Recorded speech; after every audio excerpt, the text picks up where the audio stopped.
in the mirror. Man, you're so dirty.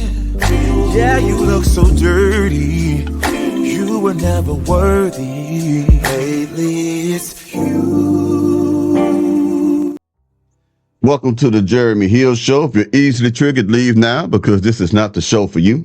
Now, what I'm going to be talking about in this reaction video is how modern women, black women in particular, believe that Kewchii is a good substitute for peace of mind when it comes to men.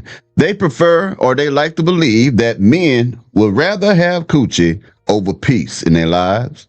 And before I get into that, hit the notification bell. Once you do that, select the option that says all. That way you'll be informed of all my new content. Can you dig it? Hit the like and the subscribe button for me. Now, let me go ahead and get into what this woman about to tell you. Boom. All right. She make a pretty good point here. Like I always say, let's get it. You don't free game. And don't ever say I never told y'all anything. Men are more attracted to peace than pussy. Okay? And don't let that go over y'all heads, because I be hearing women, seeing women talk about her, talk about his girl, talk about his wife. That lady is probably an angel. Okay? And beauty is in the eye of the beholder anyway.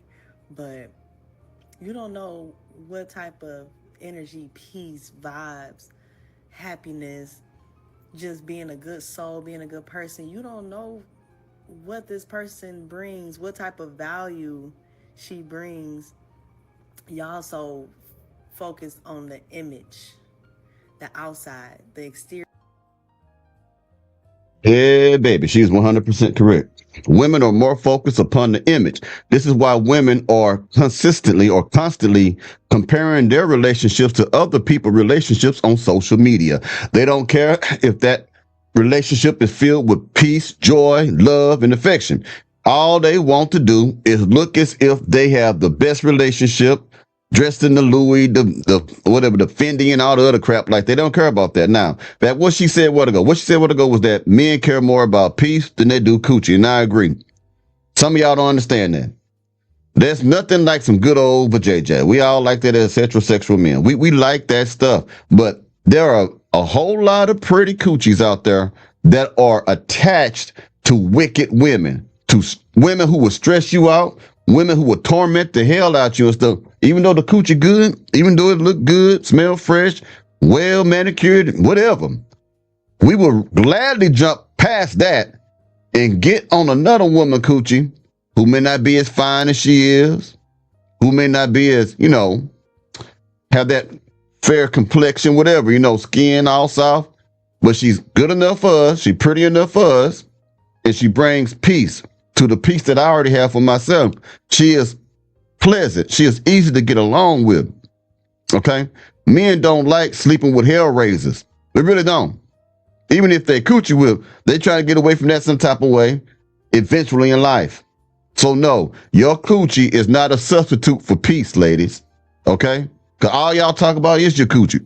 All over social media, all over the music, all in reality TV shows. All you women think their value is that Kewchii. I mean, it's valuable to an extent, but it's not as valuable as you want to believe it is. Exterior is beautiful. Inside is just ew. And I be hearing it all the time from these men. Yeah, she bad as hell. She cold as hell. Body banging. Attitude ugly. Energy ugly. When me and my best friend go out,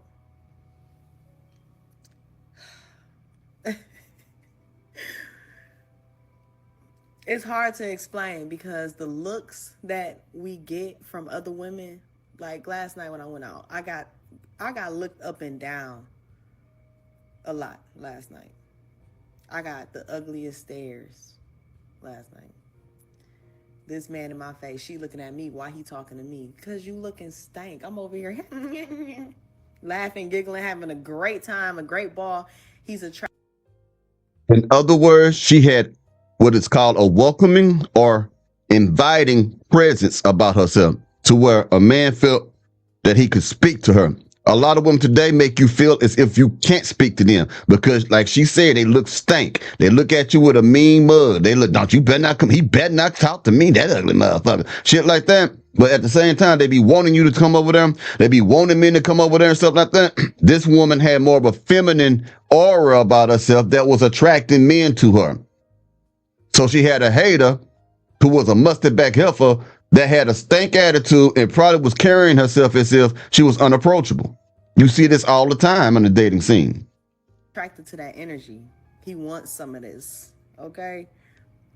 Peace, happiness, love is way more attractive than what you think. Yeah, boy. Man, I wish they could put peace down there with the coochie. Every time you get into it, man, you feel bliss and peace. That'd be a wonderful thing, wouldn't it not? Now, let me go ahead and put this other lady out here. She made a little sense up here. Hold on a second. I can find this woman. Yeah, I want you to hear what she got to say. She kind of made some good points here. All right, let's get it. A woman without peace will destroy you, but healing softens everything. So let me tell you something that's real. A woman without peace, she will destroy everything she touches, even if she loves it. But a healed woman. Don't let that go past you. A woman who is not at peace with herself will destroy everything she touches, even if she loves it. You see, a lot of women who are still hurt from past relationships are, and remember now, relationships ain't always intimate. It ain't talking about a woman with a man. It could be a woman with a mother, have mother wounds, father wounds, whatever it may be.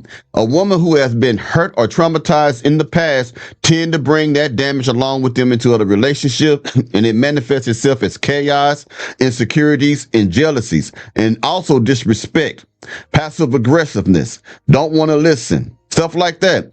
Those manifest itself because those are actually coping mechanisms. They try to keep themselves from getting too attached to you because they don't want to go back through them same pains that they experienced in the past, if it's abandonment issues or whatever it may be. So they don't want to get too close. They love you or they like you enough to say it like that, but they don't want to completely be vulnerable with you because of what has happened to them in their past.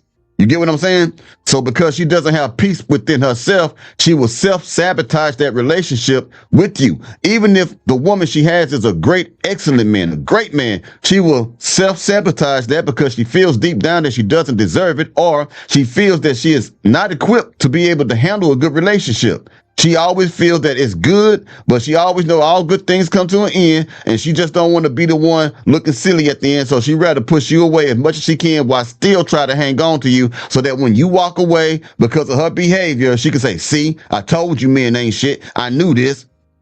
It's a coping mechanism. It's fear. It's just afraid. Let's go. Woman, she's a whole different force. When a woman is operating in survival mode, when she's unhealed, unheard, unloved, and unprotected, she can become sharp, cold, defensive, chaotic, even toward people that are trying to love her, because her nervous system is not regulated. Her heart has been betrayed so many times, and she doesn't feel safe enough to be soft. I've been there. I've been the woman who confused control with power, who thought being numb was strength, who kept swinging when all I wanted was to be held. But that wasn't me. That was my trauma leading the way. So when I started healing, really healing, I didn't just cry or journal. I started releasing the belief that I had to fight everything.